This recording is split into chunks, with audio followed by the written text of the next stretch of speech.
Por favor, vamos a Salmo 41. Hoy vamos a estudiar el Salmo 41, hermanos. Salmo 41 y volvemos a dar inicio con el mes de los salmos. Salmo 41. Es un salmo corto, pero está muy bonito. Y el título, hermanos, de la predicación del día de hoy es Abandonado en la enfermedad. Es el título del día de hoy, Abandonado en la enfermedad. Y antes de dar la introducción, por favor, vamos a leer todos juntos, completo, el Salmo 41 del 1 al 13, y verán que no está tan largo. Dice así la palabra de Dios. Al músico principal, Salmo de David. Bienaventurado el que piensa en el pobre, en el día malo lo librará Jehová.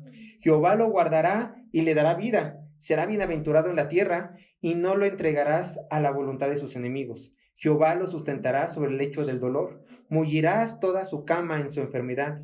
Yo dije, Jehová, ten misericordia de mí, sana mi alma, porque contra ti he pecado. Mis enemigos dicen mal de mí, preguntando, ¿cuándo morirá y perecerá su nombre? Y si vienen a verme, hablan mentira. Su corazón recoge para sí iniquidad, y al salir fuera la divulgan.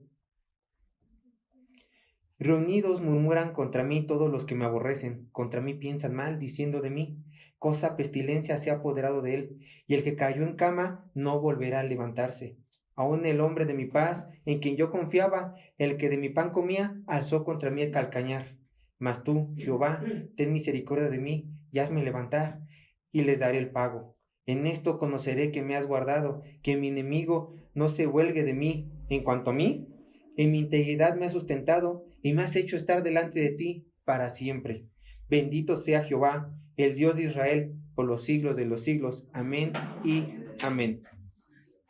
Hay un dicho, hermanos, que dice, y es mexicano, en la mucha necesidad se conoce la amistad. Y esto verdaderamente es cierto, es muy verdadero. Cuando tenemos abundancia, hermanos, todos nosotros estamos rodeados de amigos y gente que nos quiere. Siempre pasa eso. Pero cuando hay necesidad en nuestras vidas, desaparecen por arte de magia esos amigos y llega un punto donde probablemente o estamos solos o nos encontramos rodeados de menor gente con la que estábamos en un principio. Desaparecen por arte de magia aquellos que se hacían pasar por nuestros amigos. Y déjenme decirles que esta es su situación. Si ustedes se identifican con este dicho, no son los únicos. Probablemente a la mayoría de los que estamos aquí presentes nos ha pasado en algún momento de nuestra vida. Estábamos llenos de personas, dejamos de tener y de repente las personas que estaban a nuestro alrededor dejaron de estar. Hermanos, esto le pasó al autor de este salmo. El autor de este salmo llegó a caer en una enfermedad que lo llevó a la cama. Antes de esta enfermedad estaba lleno de gente, pero ocurrió algo. Cuando él estaba en esta enfermedad se dio cuenta que la gente que lo rodeaba realmente no eran sus amigos. En especial una persona, la cual le dolió muchísimo al salmista, que esta persona terminara siendo peor que un enemigo. Cuando él, ya lo leímos, comía pan, le daba pan de su misma casa, le daba pan de su misma mesa. Hermanos, los amigos nos pueden dar la espalda, los familiares nos pueden dar la espalda, nuestros seres queridos nos pueden dar la espalda, pero nuestro Padre Celestial nunca nos dejará solos. Por eso, el día de hoy veremos cómo Dios es el refugio en medio de las aflicciones y de las traiciones. El día de hoy veremos cómo Dios es el refugio en medio de las aflicciones y de las traiciones. Y les presento el bosquejo del día de hoy. Punto número 1 del bosquejo. Bendiciones al que ayuda al pobre. Verso 1 al 3. Punto número 2 del bosquejo. Cuando tu amigo es el enemigo. Verso 4 al 9. Y punto número 3 del bosquejo. Refugiándote en tu Padre. Verso 10 al 13. Punto número 3. Refugiándote en tu Padre. Verso 10 al 13. Entonces, hermanos, con esto presente vamos a dar inicio con el estudio, con la predicación del Salmo 41, hermanos, y vamos a leer el título. Recuerden, el título no es el que dice la Reina Valera, sino el título es prácticamente el que voy a leer. Al músico principal, Salmo de David. Ese es el título del Salmo. Y el título ya nos dice quién es el autor de este Salmo. Dice Ustedes lo pueden ver, ¿no? Al músico principal, salmo ¿de quién? De David. El rey David era el autor de este salmo, que prácticamente este salmo va dirigido a un hombre, lo escribe dirigido a un hombre para darle una instrucción, no dice cuál instrucción, pero va dirigido ¿a quién? Al músico principal, o sea, al líder de la alabanza de aquel entonces. Seguramente le hizo una nota allí.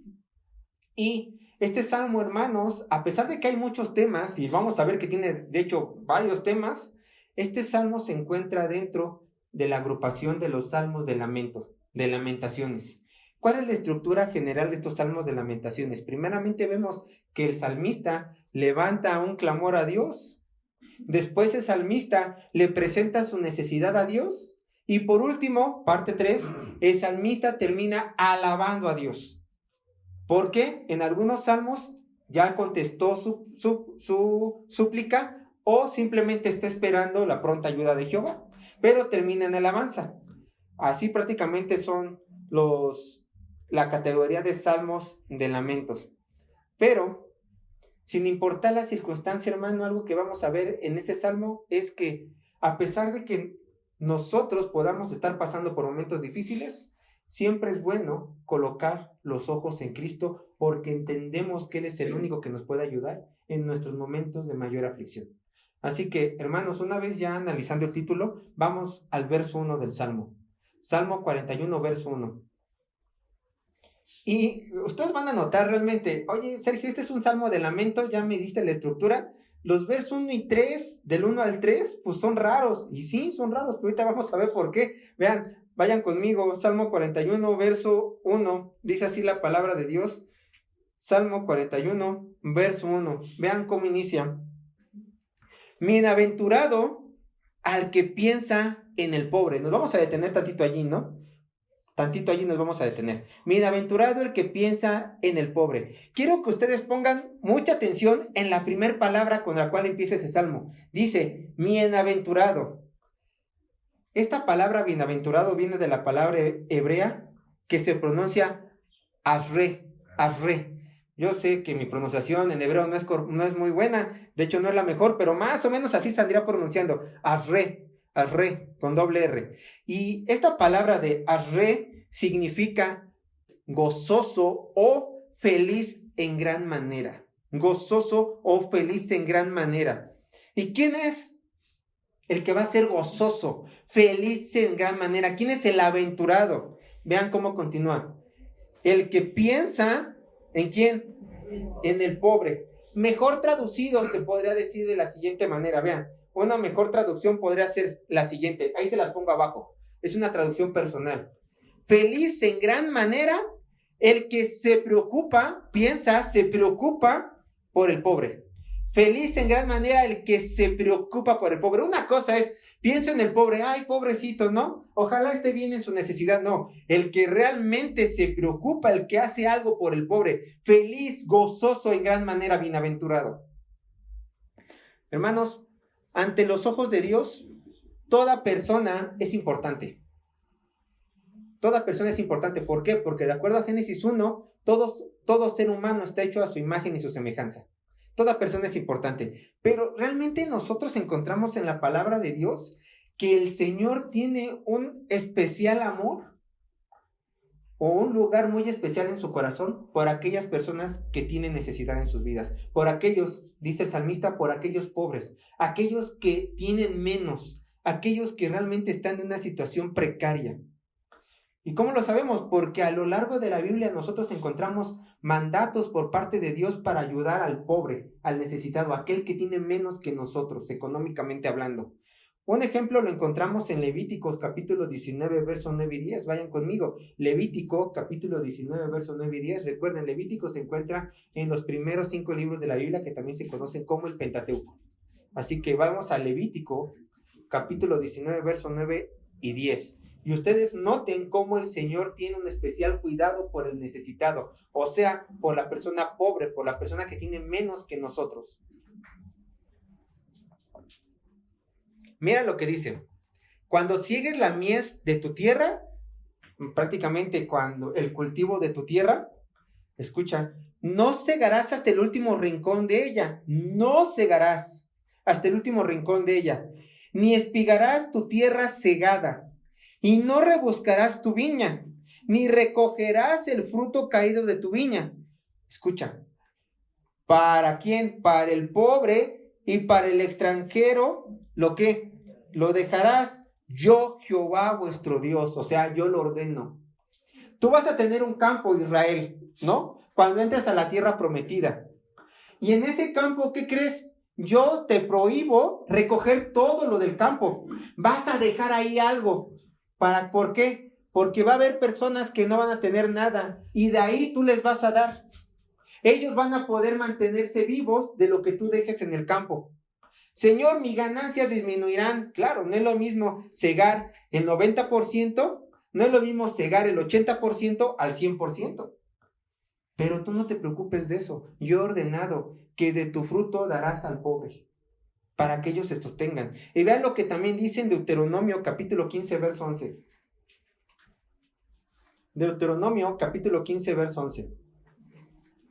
Y usted va a decir, oye, Sergio, ¿te pones de acuerdo con Alejandro para dar temas? A veces sí, a veces no. En este caso, yo no sabía prácticamente hasta que lo estudié parte del tema del Salmo 41. Recuerden, cada vez que Alejandro y yo predicamos, no es que prediquemos lo que nosotros queramos, es lo que el Señor nos ordena que hagamos. Entonces, si constantemente nos está trayendo a la mesa el Señor que ayudemos al pobre, por favor, pongan mucha atención. Y estamos en Deuteronomio capítulo 15, verso 11. Deuteronomio capítulo 15, verso 11. Dice así la palabra de Dios. Vean. Porque no faltarán menesterosos. Esta palabra menesteroso se traduce como pobre. Porque no faltarán pobres en medio de la tierra. Vamos a detenernos un ratito aquí. ¿Qué es lo que está diciendo el Señor? El Señor está diciendo lo siguiente: porque este mundo es caído, porque este mundo no es perfecto, porque hay maldad en esta tierra, ¿qué creen? Siempre va a haber pobres. Oye, pero tal gobierno dijo que va a erradicar la pobreza de México. Mentira, dice el Señor, siempre va a haber pobres en este mundo. Porque no faltarán pobres en medio de la tierra, específicamente su contexto en la tierra prometida. Por eso, yo te mando, yo te ordeno, yo te digo, dice el Señor, abrirás tu mano a tu hermano, al pobre. Esta es una mala traducción, se podría traducir mejor al necesitado. Abrirás tu mano al necesitado y al menesteroso, ahora sí, al pobre de tu tierra. ¿Qué es lo que está diciendo el Señor? Porque yo sé que en medio de ti siempre va a haber pobres. Yo te ordeno que al necesitado y al pobre tú no le cierres tu mano. ¿Cómo? Que no lo salude de mano, no. Que tú le des económicamente cuando le haga falta. No quiero, dice el Señor, que cierres tu mano de él. Quiero que seas generoso con el pobre, con el que realmente tiene una necesidad. Dice así el Señor. ¿Se dan cuenta? Bienaventurado el que ayuda al pobre. Pero es una ordenanza también. Ahora, escúchenme, con esto yo no estoy diciendo que ustedes van a ayudar a todos los pobres. ¿Cómo que no, Sergio? Si aquí es una ordenanza. Sí, pero hay pobres que son pobres porque no quieren trabajar. Es una realidad. Hay gente que le da pereza trabajar y es pobre, ya lo hemos estudiado con el pastor Alejandro, y es pobre porque no se esfuerza, porque ningún trabajo es suficiente, porque él quiere ganarlo de un multimillonario. ¿Y qué dice el Señor a aquellas personas que no se esfuerzan en trabajar? Exacto, ya se la saben, de todas maneras vamos a leerlo. Segunda de Tesalonicenses capítulo 3, verso 10. Segunda de Tesalonicenses capítulo 3, verso 10, vean lo que dice. Ya lo tengo ahí, como ya se lo saben, lo vamos a leer rápido. Porque también cuando estábamos con vosotros, os ordenábamos esto, dice Pablo. Si alguno no quiere trabajar, ¿qué? Tampoco coma. Así de simple. ¿Qué pasa cuando ayudamos a un necesitado en específico? 1, 2, 3, 4 veces. Y de repente notamos que él no quiere trabajar. ¿Qué dice el Señor? Pues si no quieres trabajar, pues tampoco comas. Yo no estoy obligado a ayudarte. Yo estoy obligado a ayudar a aquella persona que se esfuerza, pero aún así está en necesidad. Aquella persona que realmente está pasando por una mala racha en su vida.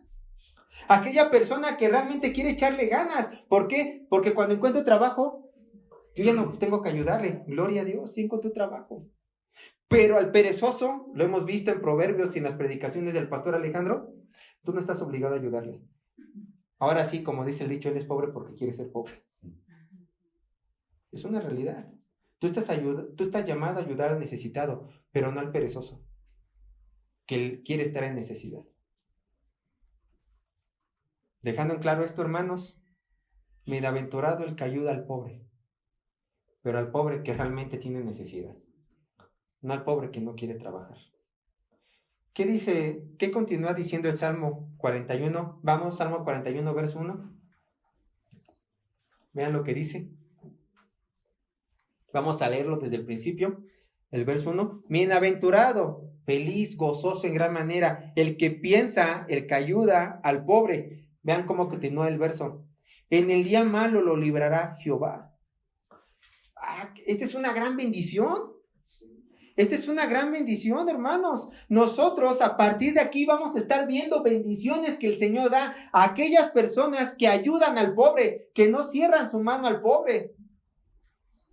Vamos a ver la primera bendición, y ya lo leímos en el texto. En el día malo lo librará Jehová. Si tú ayudas al pobre, en el día malo de tu vida te ayudará Jehová.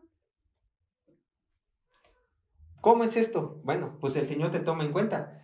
Así como tú ayudaste al pobre en su momento de necesidad, hijo mío, yo a ti te voy a ayudar en tu momento de necesidad. En el día malo lo librará Jehová. ¿Cómo va a ser tu día malo? No sé. Pero el Señor va a agarrar esa bendición que tú diste y te la va a regresar en el día que tú lo ocupes. Quizás no económicamente, pero quizás en otras áreas. Pero ahí está tu bendición. Ahí está tu bendición si ayudas al pobre. ¿Quieren más? El Señor es generoso. Vean otra bendición. Vamos, Salmo 41, verso 2. Aquí vamos a ver varias bendiciones que el Señor quiere que tú tomes. Que el Señor quiere que sean tuyas cuando ayudes al pobre, claro está. Verso 2. Dice, vamos a leerlo completo y ahorita nos vamos a ir parando. Jehová lo guardará y le dará vida. Será bienaventurado en la tierra y no lo entregarás a la voluntad de sus enemigos. Vean la primera parte. Jehová, ¿qué? Lo guardará. Jehová lo guardará. La palabra guardar viene de la palabra hebrea, que vean cómo se pronunciará esto, ¿no? Se pronunciaría de la siguiente manera. Shamach, Shamach. Viene de la palabra hebrea shamach, escucha, que significa vigilar y cuidar. Esta palabra shamach significa vigilar, cuidar, pero tiene el sentido de mantenerte a salvo o mantener a salvo a alguien de cualquier daño externo. Mantener a salvo a alguien de cualquier daño externo. Entonces, escúchenme, si tú decides ayudar al pobre, el Señor de una forma especial cuidará tu vida, obviamente conforme a su voluntad y a su gracia, y te librará de cualquier daño externo y espiritual. Si tú ayudas al pobre, el Señor de forma especial, dependiendo de su voluntad, también dependiendo de su gracia, te va a cuidar de cualquier daño espiritual o terrenal. Jehová lo guardará, lo cuidará. Pero vean lo que también el Señor te promete. Dice, ¿y serás qué? Bienaventurado en la tierra. Es la misma idea que vimos en el verso 1. Serás bendito, gozoso, feliz en gran manera. ¿Dónde? Aquí en la tierra. ¿Luego has notado que no tiene sabor este mundo? ¿Has notado que este mundo luego no sabe nada? Bueno, quizá te hace falta ayudar al pobre. ¿Por qué? Porque te falta gozo. Dios hizo este mundo, recuerden, ¿para qué? Para el gozo del ser humano. Hizo este mundo para el gozo tuyo. Entonces, el Señor, como parte de las bendiciones que te va a dar cuando tú ayudas al pobre, Él dice que hará que seas bienaventurado en esta tierra. Te dará bendiciones de felicidad en esta tierra. Siguiente bendición. Y no lo entregarás en la voluntad de tus enemigos. No solo el Señor te cuida de daños externos y espirituales cuando ayudas al pobre, sino que también te cuidará de aquellas personas que te quieren hacer mal. Ahora, con esto no estoy diciendo, y tampoco el texto se está significando que nadie te va a hacer daño. No, o sea, obviamente no está diciendo eso el texto. Obviamente hay personas que te van a poder hacer daño, obviamente hay enemigos que te van a poder tocar. Y en ocasiones, igual que con Pedro en el Nuevo Testamento, Satanás va a pedir tu alma para probarte y el Señor va a dejar que Satanás te toque. Pero lo que está diciendo el texto es que, dependiendo su voluntad y su gracia, en la bendita voluntad del Señor, Él te va a cuidar de manera especial para que, conforme a su voluntad, los enemigos no te toquen. Puede ser que sí, puede ser que no, pero ahí tienes una bendita protección de parte de tu Dios. Y en eso confía. En eso confía cuando ayudas al pobre. Pero hay otra bendición, hermanos, que sin duda a todos nos gustará. En especial, no me dejarán mentir cada vez que vamos creciendo más. Vean lo que dice Salmo 41, verso 3. Hay otra bendición. Salmo 41, verso 3.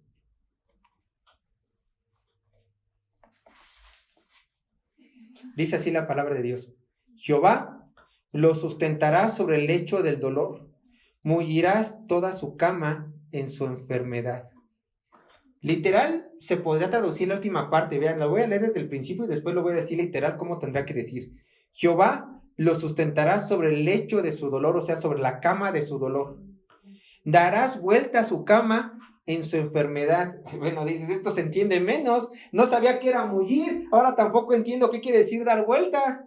¿Qué quiere decir esto, Sergio? Bueno, pues quiere decir lo siguiente.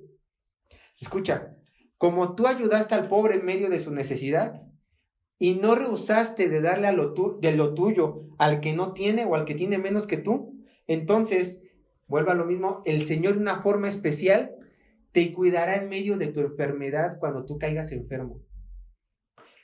El Señor te ayudará de una forma especial en medio de tu enfermedad, a tal punto que cuando una enfermedad te tumbe en cama, escucha, cuando una enfermedad te tumbe en cama, el siempre bendito Adonai te dará alivio. Ese dolor, vean lo que dice, volteará tu cama. Ese dolor lo volteará, ¿para qué? Para que ya no sientas dolor, no. Para que sea lo más tolerable posible. Para que tú entiendas que Él está en medio de tu necesidad. Para que esa enfermedad sea la más placentera posible. ¿Cómo? ¿Cómo una enfermedad va a ser placentera si me tumbó en cama? Bueno, porque el Señor dará contentamiento en tu vida. El Señor dará contentamiento en medio de tu dolor. Y tú sabrás que aún ese dolor es para glorificar a Jehová. Porque tú entiendes que aún en medio de ese dolor, cuando estás en cama, en medio de tu enfermedad, es para hacerte cada día más a la imagen de su Hijo amado Jesucristo. Perdóname, si tú no entiendes esto, y si el Señor te tira en cama, vas a tener un gran rencor contra Dios. Y vas a empezar a pecar. Pero si tú entiendes esto, que aún el dolor, que aún la enfermedad, que aún los padecimientos sirven para hacerte a la imagen de tu Hijo Jesucristo, tú vas a dar gracias y vas a tener contentamiento. Pero este sentimiento, este gozo, este contentamiento de que el Señor cambia tu cama de queja y dolor a una cama de agradecimiento y gozo, se obtiene ¿cómo? ¿De acuerdo al Salmo? Cuando ayudas al pobre. ¿Y quién lo dice? Bueno, yo no se los dije, pero la palabra Jehová se traduce Yahvé. ¿Se acuerdan? Cuando un salmista ocupa la palabra Yahvé, o el título, mejor dicho, el título de Yahvé, ¿a qué está trayendo a la mente a los que leen el Salmo? Yahvé de pactos, el Dios de las promesas. Escucha, tú que lees este Salmo, escucha tú, cristiano, que estoy el día de hoy. Yo soy Yahvé, el Dios de las promesas eternas, aquel que dice y cumple, aquel que nunca se echa para atrás. Si tú das al pobre, yo te prometo esto. Y cree en mi palabra que voy a hacerlo cumplir en tu vida. Bueno, no solamente tenemos la palabra de Dios, también tenemos la promesa del siempre adorado Jehová, Yahvé. Harías mal en no creerle a Él, por supuesto. Harías mal. Ahora, ya terminamos los primeros 3 versos, ¿no? ¿Qué notaron? Que hay bendiciones para aquellas personas que ayudan al pobre, al necesitado, ¿no? Principalmente necesitado económicamente. A eso se está refiriendo este salmo. Y ahora dices, bueno, David es el autor. ¿Por qué lo pusiste allí? ¿Por qué dedicaste 3 versículos para hablar al pobre y al necesitado? ¿Por qué hablaste 3 versículos para decir que el que ayuda al pobre tiene bendición? Bueno, de acuerdo a la luz que encontramos en los siguientes versículos de ese salmo, ¿qué creen, hermanos? David estaba enfermo. David estaba en la cama. Entonces, de una manera poética, bíblica, David está diciendo lo siguiente: Jehová, Yahvé, pues yo estoy en cama, yo también he ayudado al pobre, ¿eh? Yo conozco que tú ayudas al que ayuda al pobre, pues acuérdate de mí, ¿no? Es lo que está diciendo. Tú ayudas al que ayuda al pobre, pues ayúdame a mí, que yo siempre he ayudado al pobre. Eso se llama, hermanos, apropiarse de las promesas. Recuerda, ¿está mal exigirle a Dios? Sí, está mal exigirle a Dios. Pero lo que no está mal es decir que cumpla sus promesas humildemente. Eso no está mal. Al contrario, tú encuentras una promesa de la Biblia, de Dios en la palabra, apropiétela y dile: Señor, tú aquí dijiste. Es bíblico, con respeto, con humildad, por supuesto. Señor, tú aquí dijiste que en medio de mi necesidad, si yo ayudaba al pobre, tú me ibas a ayudar. Por favor, Señor, hazla cumplir en mi vida. Y yo sé que tú la cumplirás porque tú eres Yahvé, el Dios de pactos. ¿Se dan cuenta? Alguien hizo más o menos lo mismo en algún texto de la Biblia. ¿Se acuerdan de Nehemías? Bueno, Nehemías dejó el palacio real de Medo-Persa para ir a Jerusalén a construir los muros. ¿Y qué era lo que decía? Vean, decía lo siguiente, Nehemías 5:19. Era muy gracioso leer esto, por supuesto. Ya lo tenemos, un estudio completo de Nehemías. Salud. Vean lo que dice Nehemías: acuérdate de mí para bien, Dios mío, y de todo lo que hice por este pueblo. Pues Nehemías está diciendo esto: ay, veo que me quieren matar. Dice: Señor, acuérdate de mí. Acuérdame que yo dejé mis comodidades, que yo dejé mi dinero, que yo dejé mi puesto para venir a ayudar a tu pueblo. Acuérdate de mí. Pues bueno, David estaba haciendo lo mismo. Acuérdate de mí, Dios, estoy en cama, yo ayudé al pobre, acuérdate de mí. Y así tú puedes decir lo mismo, por supuesto. Señor, yo hice esto, esto y esto, que encuentro que en tu palabra es una promesa, acuérdate de mí. Señor, yo me he esforzado en vivir en santidad, acuérdate de mí. Señor, yo genuinamente he creído en tu Hijo Jesucristo, acuérdate de mí. Humildemente te lo pido, acuérdate de mí. ¿Ya ven? Entonces, cuando encontramos estas palabras en el Antiguo Testamento y aún en el Nuevo, encontramos que está bien decirle a Dios que se acuerde de nosotros. Pero recuerden, no arrebaten, no exijan, no declaren. Esas son abominaciones. Continuamos con nuestro siguiente verso, Salmo 41. Y aquí ustedes ya empezarán a ver que David pues suelta un poco el tema de ayudar al pobre, porque ya dijo: ayúdame, ¿no? Y va a empezar a hablar de su necesidad. Ya estamos en el punto número 2 del bosquejo y estamos en el Salmo 41, verso 4. Vean lo que dice. Salmo 41, verso 4. Pongan atención, dice así la palabra de Dios: yo dije: Jehová, ten misericordia de mí, sana mi alma, porque contra ti he pecado. Ya ven, si estaba enfermo David. Ten misericordia de mí, sana mi alma, porque contra ti he pecado.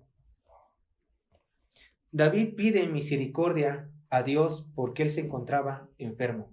Él era el del verso 3, el que encontraba en cama y necesitaba que Dios muriera, cambiara su cama, cambiara su situación, porque realmente se sentía muy, muy mal. Ahora, quiero que ustedes noten estas palabras de David porque son muy interesantes.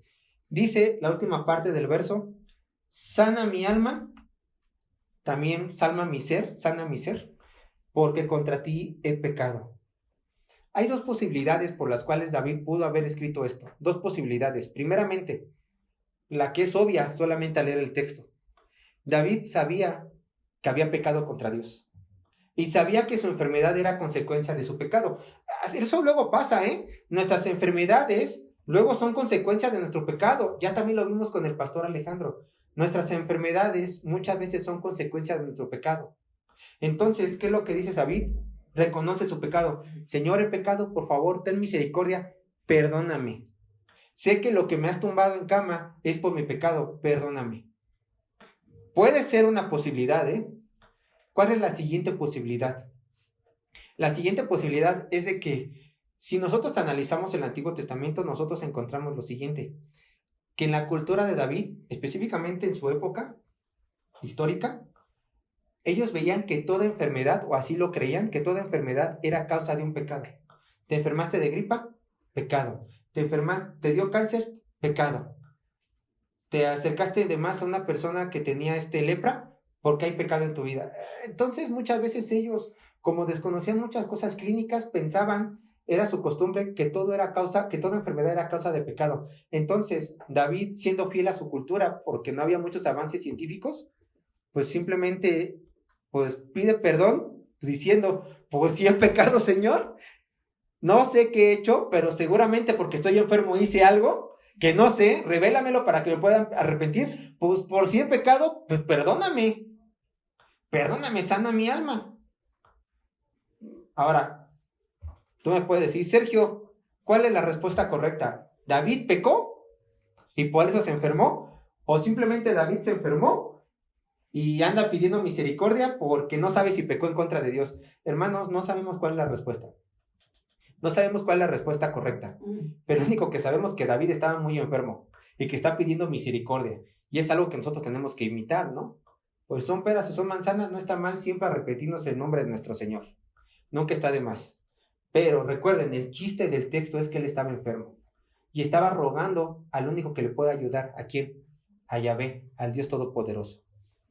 Pero entonces, en medio de esta enfermedad, David también dice unas palabras en el siguiente verso que nos muestra que no solamente estaba angustiado por lo que le estaba pasando físicamente, sino que también estaba angustiado por lo que estaba ocurriendo en su corazón, por algo que le va a doler muchísimo.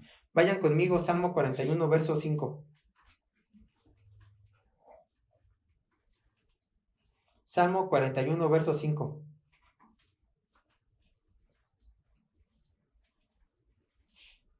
Vean lo que dice. Salmo 41, verso 5. Dice, mis enemigos dicen mal de mí, preguntando, ¿cuándo morirá y perecerá su nombre? O sea, es una realidad, hermanos, que muchas veces las personas que son nuestras enemigas, que nos desean mal, están mucho más atentas a nuestras vidas que nuestros familiares o nuestros amigos. Aquí vemos que los enemigos de David están más atentos en su situación de lo que a lo mejor sus parientes o su gente más cercana. Los enemigos estaban atentos de David. Ay, ya cayó enfermo David, ¿qué le pasa? ¿Cuándo va a morir? Pero vean esto. No solamente estaban atentos a su vida de él, ellos querían desearle un mal mayor. ¿Por qué? Porque vean lo que dice, vean la última pregunta del verso 5. ¿Cuándo morirá? Bueno, entiendo que eran enemigos de David, ¿no? Me interesa yo como enemigo saber cuándo va a morir mi enemigo. Pero dicen, y perecerá su nombre, mejor dicho, perecerá y cuándo morirá su descendencia. Estas personas odiaban tanto a David que también odiaban a su linaje, odiaban a su casa, odiaban a sus hijos, a sus nietos. Estas personas no querían nada bueno con el rey. Por eso estaban esperando su muerte de rey para ver también cuándo moría su linaje de rey. Ahora, uno podría decir, caramba, David sí que está pasando un mal momento, está en cama, está sufriendo, está pidiendo misericordia por Dios, a Dios, y además sus enemigos están en contra de él, están deseándole la muerte. ¿Qué podía ser peor? Bueno, si hay algo peor que el enemigo te desee la muerte, ¿saben qué es? Lo peor es de que ese enemigo que te está deseando hoy la muerte, el día de ayer era tu amigo. Vayan conmigo, Salmo 41, verso 6. David le pasó de todo, para que nosotros aprendiéramos. Salmo 41, verso 6.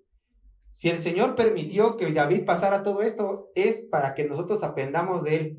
Hermanos, antes de continuar con el verso 6, por favor, ese es un consejo pastoral si quieren. Aprendan en cabeza ajena. aprendan a aprender en cabeza ajena. No esperen a que les pase cosas malas. Si alguien, muchas veces, con mayor experiencia les da un consejo, por favor, no lo echen en saco roto. Aprendan en cabeza ajena. Y si ustedes ven la situación de alguien más, aprendan de su situación. No esperen a que les pase, por favor. Bueno, regresando al Salmo, que hoy esto no es el tema del día de hoy. Vean lo que dice Salmo 41, verso 6. Dice, y si vienen a verme, hablan mentira. Su corazón recoge para sí iniquidad, y al salir fuera, lo divulgan. Vean la primera frase. Y si vienen a verme. ¿Cómo? Esto solamente puede significar una cosa, hermanos. estas personas eran tan cercanas a David que les abría la puerta de su casa, les abría la puerta de su recámara, y estas personas podían ver a David en medio de su necesidad tumbado en cama. Estas personas que venían a ver al rey eran muy cercanas y de alta confianza para David y para toda su casa, que podían entrar en medio de la debilidad a ver al rey, que no se le permitía a nadie, ¿eh? ¿Tú te enteras que Claudia Sheinbaum está enferma? Y por mucho que la quieras, no te van a permitir entrar a su cuarto en Palacio Nacional, ¿eh? Solamente a quienes, a las personas de mayor confianza. Véanlo así reflejado con David. Pero tristemente estas personas de mayor confianza, hermanos, eran enemigas de David. Y se dio cuenta en medio de su necesidad, en medio de su enfermedad. ¿Por qué? Porque dice el texto, vean, verso 6, y si vienen a verme, ¿es para qué? Para que me hablen mentiras. ¿Esto qué quiere decir? Que eran doble cara. Si vienen a verme es para que me hablen mentiras. ¿Cómo? ¿Cómo me pueden hablar mentiras? Pues llega a estas personas que tú pensabas que eran tus amigas, tú estás enfermo, ¿no? Como David. Y de repente, ¿qué es lo que te dicen? Ay, mira, estamos bien preocupados por ti, pero yo sé que te vas a componer, échale ganas, no te preocupes, mira, cualquier cosa, aquí estamos para cuidarte a ti, a tu esposa, a tu familia. Bueno, a tus muchas esposas David tenía, ¿no? A todos vamos a cuidar. Somos amigos, somos brothers, ¿no? Hermanos, estamos en la misma iglesia. No te preocupes, tú nada más preocúpate en recuperarte. Y ya se salen. Pero dice David que vinieron solamente a su habitación, ¿para qué? Para hablar mentira. ¿Cómo lo sabemos? Porque continúa en el verso, vean lo que dice, Salmo 41, verso 6. Su corazón recoge, ¿qué? Para sí, iniquidad. Hay maldad en su corazón en esas palabras. Hay maldad, hay malos deseos dentro del corazón de estas personas que eran amigas de David, aparentemente. ¿Por qué? Porque vean lo que continúa diciendo el texto. Y al salir de su habitación, a salir de su casa, fuera, que lo divulgan ¿qué? Las mentiras, divulgan las maldades. ¿Cómo es esto? Estos hombres, cuando salían de la casa del rey, no salían diciendo, todos amamos a David, ¿no? Que sí, todos somos sus amigos, sí. Vamos a orar todos juntos, vamos a salir a orar. ¿Quién presta su casa? ¿Quién presta quién presta el café, ¿no? ¿Quién renta un local para que vayamos a orar por el rey David y mejore? No, ¿a qué salían? A hablar mal del rey. A hablar mal del rey para repartirse el botín. ¿Cuándo va a morir? ¿Cuándo vamos a matar a sus hijos? ¿Quién va a ser el siguiente en el trono? Siempre estoy postrándome, siempre estoy agachando la cabeza, rey, ya no lo aguanto. Ya no lo aguanto. Doble cara. Se juntaban para hablar en contra de David, cuando David siempre los trataba como sus amigos, y ellos aparentemente eran los amigos del rey. ¿Y qué hacían cuando se reunían? Siguiente versículos, versos 7 y verso 8. ¿Qué hacían estos hombres cuando se reunían?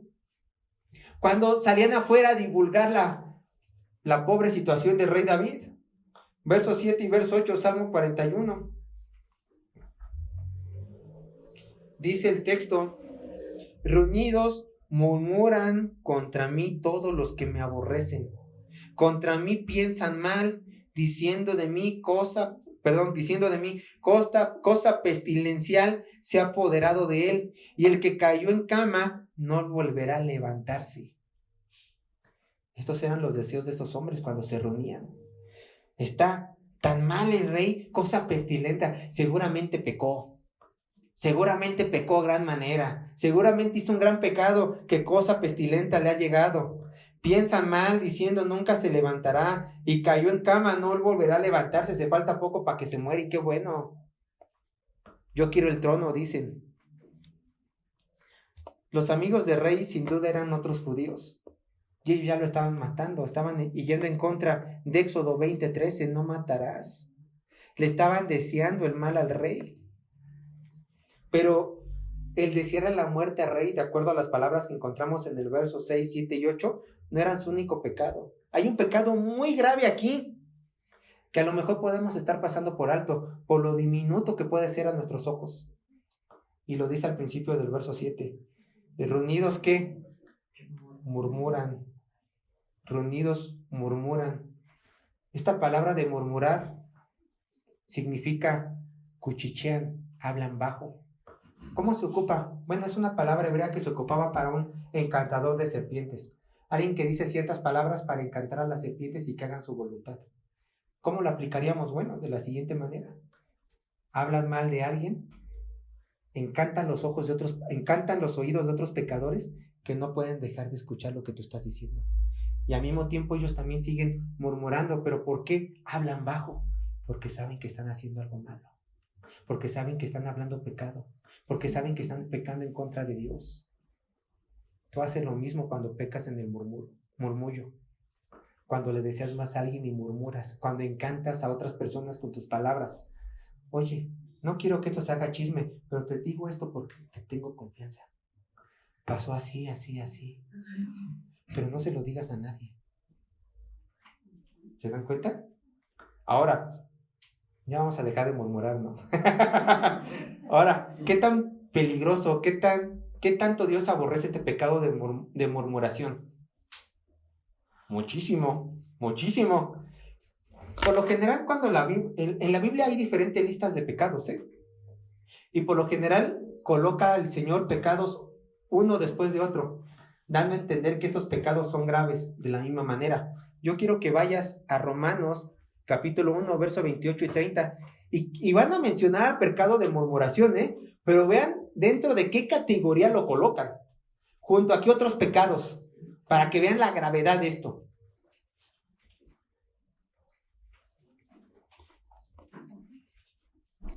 Vean lo que dice Romanos capítulo 1, verso 28 y 30. 28 al 30. Vamos a ver una lista de varios pecados, ¿no? Miren, dice Pablo en Romanos 1, 28 al 30. Y como ellos no aprobaron tener en cuenta a Dios, o sea, hablando de pecadores entregados a sus pecados, Dios que los entregó a una mente que reprobada. Quiero explicar algo rápidamente. Recuerden, cuando la Biblia habla de mente, corazón, alma, salud, son sinónimos. Son sinónimos. Mente, corazón, alma son sinónimos, junto con espíritu. O sea, Dios entregó su mente, lo más profundo decía que a esos pecados, porque ellos no quisieron obedecer a Dios, para hacer cosas que no convienen. ¿Cuáles son estas cosas que no convienen? Estando atestados de toda ¿qué? Injusticia, fornicación, que es tener relaciones sexuales fuera de matrimonio, perversidades, avaricia, maldad, llenos de envidia, homicidios, contiendas, engaños, malignidades y murmuradores. Si continúan leyendo hay más pecados. Ay, Sergio, Dios está colocando a los fornicarios al lado de los murmuradores, a los homicidas al lado de los murmuradores, a los que engañan al lado de los murmuradores, ¿sí? Dios está colocando al murmullo al lado del que fornica. Es tan grave fornicar, tener relaciones sexuales fuera del matrimonio, como murmurar. Es tan grave murmurar como matar. Es tan grave tener una vida llena de justicias como el hablar en contra de alguien. Ahí lo está colocando el Señor. Es un gran pecado que tenemos que dejar, si es que lo tenemos, ¿no? Porque vea dónde lo coloca. Yo nunca he fornicado, pero has murmurado, pero has chismeado. Y ante los ojos de Dios están en la misma categoría de pecado. Están en la misma lista. ¿Se dan cuenta? Es un gran pecado. Pero hubo una traición que le dolió más a David. Está bien, feo es que las personas que crean tus amigos, cuando salen de tu casa, empiezan a murmurar de ti, ¿no? Eso es feo, es gacho. Pero es peor lo que le pasa a David en el siguiente verso. Dentro de ese grupo de personas que David sin duda amaba, que se terminó enterando que eran sus enemigas, dentro de ese grupo de personas había una persona que David amaba con todas sus fuerzas. ¿Y cómo lo sabemos? Verso 9, Salmo 41, verso 9. Dice así la palabra de Dios. Dice, recuerden, estas personas salieron para hablar mal de David, Verso 9. Aún el hombre de mi paz, en quien yo confiaba, el que de mi pan comía, alzó contra mí el calcañar. Una traducción personal es la siguiente. Aún mi mejor amigo, en quien yo confiaba, el que comía pan, el que de mí comía pan, me puso el pie para que cayera. David iba caminando en su confianza porque tenía a su amigo al lado de él, y en la mejor oportunidad que tuvo a su aparente mejor amigo, le pone el pie para que caiga. ¡Paz! Eso quiere decir este texto. El amigo de mucha confianza. Ahora también tengo que admitirles algo. El hombre de mi paz es una frase que no sabemos exactamente qué significa, pero los estudiosos del idioma hebreo dicen que muy probablemente signifique mi mejor amigo o un amigo muy cercano. Entonces yo creo que mi traducción tampoco está muy mal del original. Mi mejor amigo, alguien muy, muy cercano a mí, alguien que está sobre los demás amigos, ¿no? Y ustedes se preguntarán, al igual que todo buen estudioso de la palabra de Dios, ¿no? ¿Quién es este hombre? ¿Quién es este hombre que está traicionando a David? Permítame tantito. Aunque, hermanos, no sabemos exactamente quién es este hombre, me remito a lo que dicen los comentaristas. No son pocos los comentaristas que se ponen de acuerdo y que dicen que el hombre del cual está hablando este texto se llama Ahitofel o Aitofel. Aitofel. Se puede pronunciar, depende de cómo lo vayan escribiendo, Ahitofel o Aitofel. ¿Quién era este hombre? Rápidamente. Él fue un consejero del rey David. Prácticamente era como un ministro de Estado, en ocasiones un representante de David. Y hubo un momento donde Absalón se levantó. Absalón era el hijo que peleó contra su padre, el que traicionó a David. Absalón se levantó y muchos de los consejeros que se hicieron llamar amigos de David dejaron a David y se fueron con Absalón. ¿Qué creen? Ahitofel era un hombre con mucha inteligencia, mucha inteligencia. Cuando se enteró David que Absalón iba a venir en contra del rey a Jerusalén, ¿qué es lo que dice David? Vámonos, voy a agarrar a gente del pueblo que me quiera seguir, vámonos, porque no voy a pelear contra mi hijo y me va a matar, y nos los va a matar ustedes. Entonces se lleva muchos consejeros, se lleva mucha gente del pueblo, y unas cuantas se quedan en Jerusalén. Llega Absalón y encuentra a Ahitofel, quien traicionó a David. Pero entonces, vean, dice que le puso el pie, ¿no? Dice el verso 9. En un momento de la historia, y precisamente en 2 de Samuel, capítulo 17, verso 1 al 7, Absalón dice, mi padre ya no está en la ciudad. Quiero consejo. ¿Qué haremos? ¿Qué haremos con mi padre? Entonces, Ahitofel, que era una persona muy inteligente, le da el siguiente consejo. Vean lo que dice Ahitofel. El que antes era uno de los mejores amigos de David, dice lo siguiente. Entonces Ahitofel dijo a Absalón, yo escogeré ahora 12,000 hombres y me levantaré y seguiré a David esta noche y caeré sobre él mientras está cansado y débil de manos. Lo atemorizaré y todo el pueblo que está con él huirá y mataré al rey solo. Así haré volver a ti todo el pueblo, pues tú buscas solamente la vida de un hombre, y cuando ellos hayan vuelto, todo el pueblo estará en paz. Este consejo pareció bien a Absalón y a todos los ancianos de Israel. Era un buen consejo. David ya no era joven, David estaba con mucho pueblo, David estaba cansado, David estaba mal anímicamente y seguramente también físicamente. Ahitofel aconsejó bien. Solamente voy a matar a David y todos van a estar contigo, Absalón, porque recuerden, Absalón tenía muchísimo carisma y muchísima belleza. Bueno, por lo general nos cae bien la gente bella, es una realidad.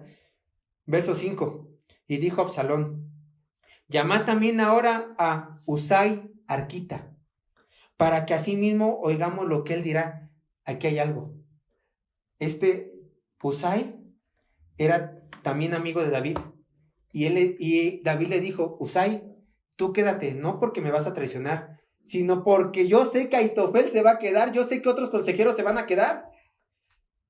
Tú quédate con una misión, ir en contra de ellos, para que no me agarren a mí. Ahitofel se queda, y al ver el buen consejo, porque era un buen consejo de Ahitofel, ¿qué ocurre? Cuando Usai vino a Absalón, le habló a Absalón diciendo, así ha dicho a Ahitofel, ¿seguiremos su consejo o no? Di tú. Entonces Usai dijo a Absalón, el consejo que ha dado esta vez Ahitofel no es bueno, nos detenemos ahí. Echó abajo su consejo. Pero vean lo que dice 2 Samuel, verso 17, 2 Samuel 17, verso 15 y 16. Yo lo voy a leer, ahí está en la pantalla. Dijo Usai, cuando Absalón no hizo consejo de Ahitofel, sino que hizo consejo de Ahitofel, ¿ustedes lo pueden leer? Su consejo. Dijo luego Usai a los sacerdotes Sadoc y Abiatar, también sacerdotes que estaban en favor de David. Así y así aconsejó Ahitofel a Absalón y a los ancianos de Israel, y de esta manera aconsejé yo. Por tanto, enviad inmediatamente y dad aviso a David diciendo, no te quedes esta noche en los vados del desierto, sino pasa luego el Jordán para que no seas destruido el rey y todo el pueblo que con él está. Por misericordia de Dios, Absalón hizo caso a este hombre, a Usai, y no a Ahitofel, que dio un buen consejo. ¿Qué le pasó a Ahitofel cuando vieron que no hicieron caso en su consejo? Esta era una oportunidad de oro, y Ahitofel sabía. Ahitofel sabía que jamás iban a poder volver a encontrar otra oportunidad, y él había traicionado al rey. ¿Qué es lo que hace? 2 Samuel 17:23. Pero Ahitofel, viendo que no se había seguido su consejo, enalbordó a su asno y se levantó y se fue a su ciudad, y después de poner su casa en orden, se ahorcó, y así murió y fue sepultada en el sepulcro de sus padres. David va a volver a gobernar. Mi consejo no fue tomado, me tengo que matar porque quién sabe qué más me haga David. Murió. Bueno, les conté todo esto porque dicen los teólogos que a lo mejor era la persona, ¿no?, que lo había traicionado. Pero ocurre algo muy curioso. Las palabras del verso 9, cuando Juan las leyó y recordó las palabras de su Señor Jesucristo, ¿a quién vio allí? ¿Quién era el amigo que se sentaba en la mesa, comía el mismo pan que su Señor y que le puso el pie a su Señor? Judas Iscariote, el traidor. Vean lo que dice, los voy a leer rápidamente. Juan capítulo 13, verso 18. En el contexto ya estamos en el aposento, en la última cena. Jesucristo dice lo siguiente. Estamos en la noche que nuestro Señor Jesucristo iba a ser entregado por Iscariote. Y le dice esto a los discípulos. No hablo de todos vosotros. Yo sé a quiénes he elegido, mas para que se cumpla la escritura, el que come pan conmigo, levantó contra mí su carcañar. El que come pan conmigo, haciendo alusión al Salmo 41, verso 9, me va a poner el pie. Uno entre ustedes me va a poner el pie. Juan 13, 26. Respondió Jesús, a quien yo diere el pan mojado, aquel es. Y mojando el pan, lo dio ¿a quién? A Judas Iscariote, hijo de Simón. Jesucristo sabía quién le iba a traicionar. Juan aprovechó el momento para colocar el Salmo 41, verso 9, para decir que era el cumplimiento de la profecía mesiánica, que uno entre los 12 lo iba a traicionar. Y entonces, ¿qué pasó? Lo que tenía que ocurrir. Juan 17, 12. Fue traicionado nuestro Señor, pero vean lo que dice de Judas Iscariote. Cuando estaba con ellos en el mundo, yo los guardaba en tu nombre. A los que me dijiste, yo los guardé, dice el Señor. Y ninguno de ellos se perdió, sino ¿quién? El hijo de perdición, para que la escritura se cumpliese. Judas Iscariote, el único que tenía que ir en perdición, fue el que Dios abandonó. Al único que el Señor entregó a sus pecados. Entonces, en medio de este sufrimiento, en medio de esta traición, ¿Qué hace el salmista cuando ve que aún su mejor amigo le traiciona en su momento de mayor necesidad? Hace lo que todo hijo de Dios tiene que hacer: levantar los ojos a su Padre y pedir ayuda. Ya vamos a ir terminando. Verso 10, vean lo que dice. Salmo 41, verso 10. Dice: Mas tú, Jehová, ten misericordia de mí y hazme levantar y les daré el pago. David está diciendo: tengo necesidad, pero tengo una mayor fe en el Señor. Tengo una mayor fe en Adonai. Son muchos mis enemigos, son muchos los traicioneros, pero hay alguien que nunca me va a traicionar. Ruego, Dios, por tu misericordia, y te ruego que en estos momentos me hagas levantar, por favor. Nada más puedo confiar en ti. Pero David pedía que se levantara con un propósito. Dice, la última parte del verso 10, ayúdame a levantarme y les daré el pago a mis enemigos. En otras palabras, Señor, si muestras tu misericordia, si me sanas, yo iré en contra de mis enemigos y los haré pagar por lo que me están haciendo. Ahora, no es de extrañarse esto. ¿Por qué? Porque recuerden esto: en el Antiguo Testamento, David era el rey, uno de los 3 representantes de Dios en la tierra. Entonces, si le hacían algo al rey, por ende, le hacían algo a Dios. Si estaban en contra del rey, estaban en contra de Dios. Si eran enemigos del rey, eran enemigos de Dios. Por eso David está pidiendo venganza. Señor, me ofendieron a mí, que soy tu representante en la tierra, y por lo tanto te ofendieron a ti, que eres el Todopoderoso. Permíteme levantarme para ir en contra de ellos. Permíteme matarlos con mis propias manos. Prácticamente lo que está diciendo David. Y entonces David dice las siguientes palabras. Vean lo que dice el verso 11. Salmo 41, verso 11. Y en esto, en que tú me levantes, en que yo me pueda vengar, conoceré que te he agradado. Que mi enemigo no se huelgue o triunfe de mí. A lo mejor tú ya estás así. ¡Ay, qué bonitas palabras!, ¿no? ¡Qué padres palabras! ¿Me puedo vengar? ¿Yo puedo vengarme? ¿Yo puedo orar como el salmista? ¿Vengarme de mis enemigos? ¿Qué crees? No. Como ya lo dije, estas palabras fueron dichas por un hombre en específico en la historia: David, en el antiguo pacto. Tú ya no puedes vengarte de tus enemigos. Tú ya tienes estrictamente prohibido vengarte con tu propia mano de tus enemigos. ¿Qué tienes que hacer por tus enemigos entonces? Qué bueno que lo saben. Vívanlo. Lo digo porque alguien lo hizo, ¿no? Pero vean lo que dice la Biblia. Mateo 5, para que no digan que Sergio es el mentiroso, ¿no? Vean, Mateo 5, 43 al 48. Vean lo que dice la palabra de Dios. Así se tienen que comportar ustedes. Ustedes ya no tienen que pedir vengarse de sus propios enemigos como el antiguo pacto. Ustedes ya están en el nuevo pacto, en el pacto de la gracia. Y así como David manifestaba la ira de Dios en contra del pecador, ahora ustedes están aquí para manifestar salud, el amor de Dios para con el pecador. Vean lo que dice Mateo 5, 43 al 48. Y digo, no me pongo de acuerdo con Alejandro, pero lo vimos la semana pasada. Pero vean, oíste que fue dicho: amarás a tu prójimo y aborrecerás a tu enemigo. Pero yo os digo, dice el Señor, ¿qué dice? Amad a vuestros enemigos, bendecid a los que os maldicen, haced ¿qué? Bien a los que os aborrecen. ¿Y qué? Orad por los que os ultrajan y os persiguen. ¿Qué tienes que hacer? Tienes que amar, tienes que bendecir, tienes que hacer bien, tienes que orar en favor de tus enemigos. ¿Quién es tu enemigo? Todo aquel que te ha hecho mal, todo aquel que no le caigas bien, todo aquel que te guarde rencor. Tú tienes que amarlo, bendecirlo, hacerle bien y orar por él.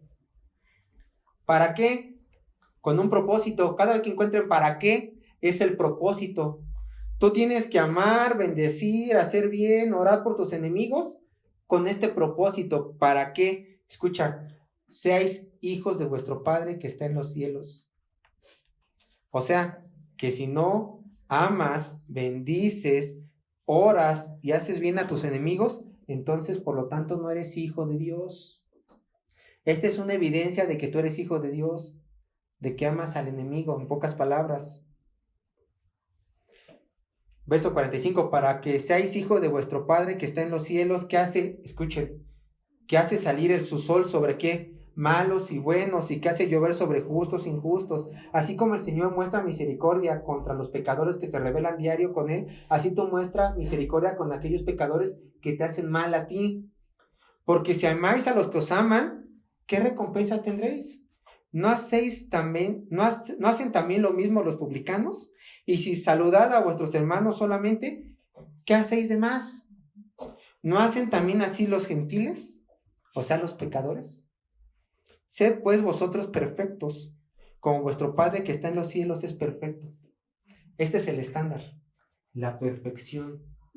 Y no te quieras excusar por las palabras que Alejandro y yo aquí decimos. Es que pastores, ustedes siempre nos han enseñado que no es ser perfectos, sino que simplemente ir con dirección en perfección. Sí, pero esta es tu meta y tienes que luchar para alcanzarla. Que no vas a poder, claro, pero tú te tienes que esforzar a llegar aquí, a la perfección. Así que no hay excusas.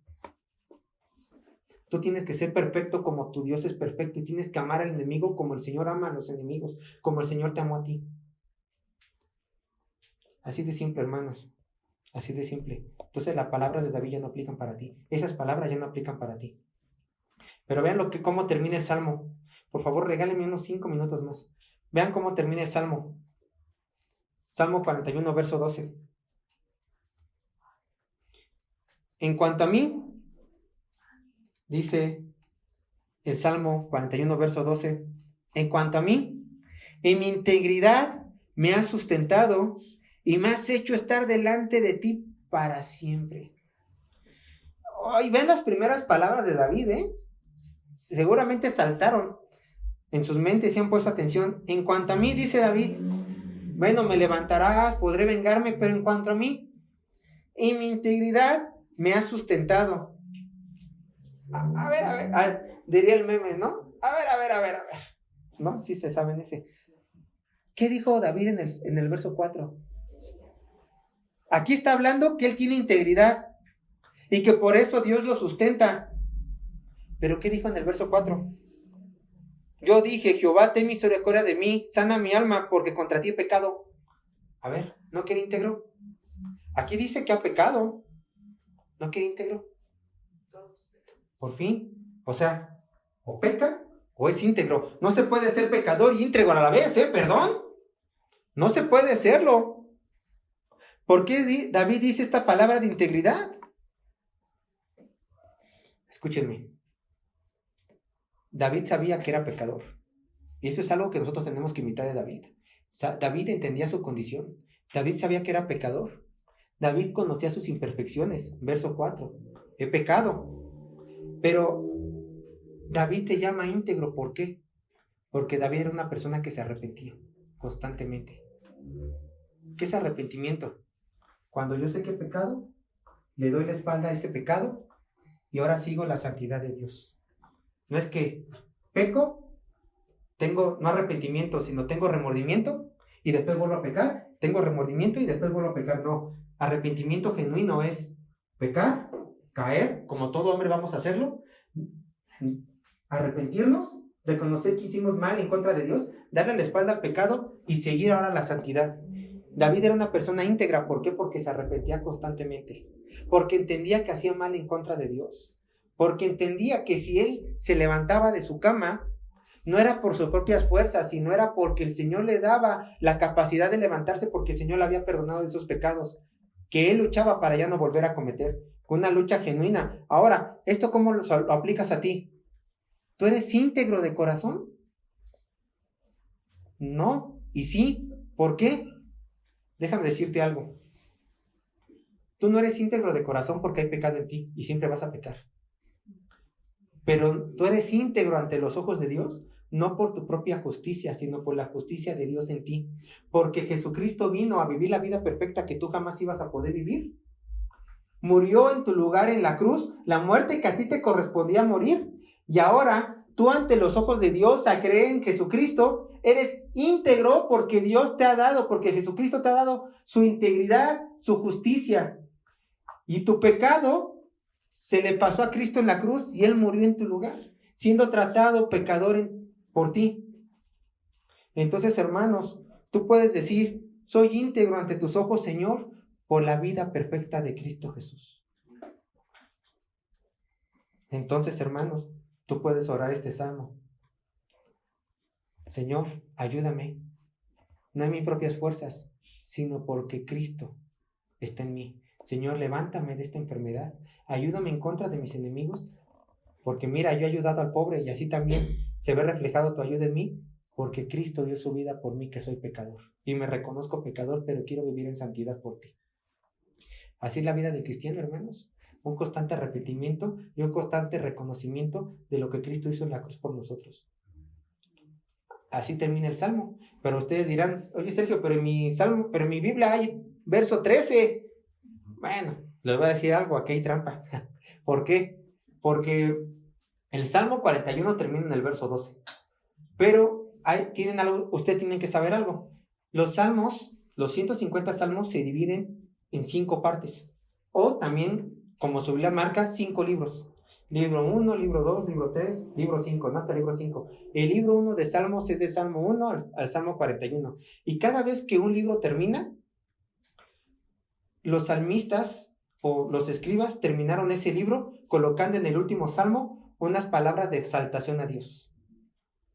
Terminaron colocando unas palabras de exaltación a Dios. En este caso, el verso 13 son las últimas palabras del escriba del libro diciendo, así hay que exaltar al Señor. Ahora, si hay algo que nosotros podemos tomar, y así ya concluyo, tomar del verso 13 del Salmo 41, es que sin importar nuestras circunstancias, hermanos, de momentos de enfermedad, momentos de pobreza, momentos de aflicción por ser traicionados por seres queridos, sin importar cualquier circunstancia que estemos pasando, hermanos, desagradable por supuesto, escucha, tú siempre tienes que alabar a Jehová. Tú siempre tienes que obligar a tu corazón a alabar en todo momento al todopoderoso Adonai. Y así poder decir las mismas palabras que este salmista. Verso 13. Bendito sea Jehová, el Dios de Israel, por los siglos de los siglos. Amén. Aún en medio de tu dolor. Dios les bendiga, hermanos.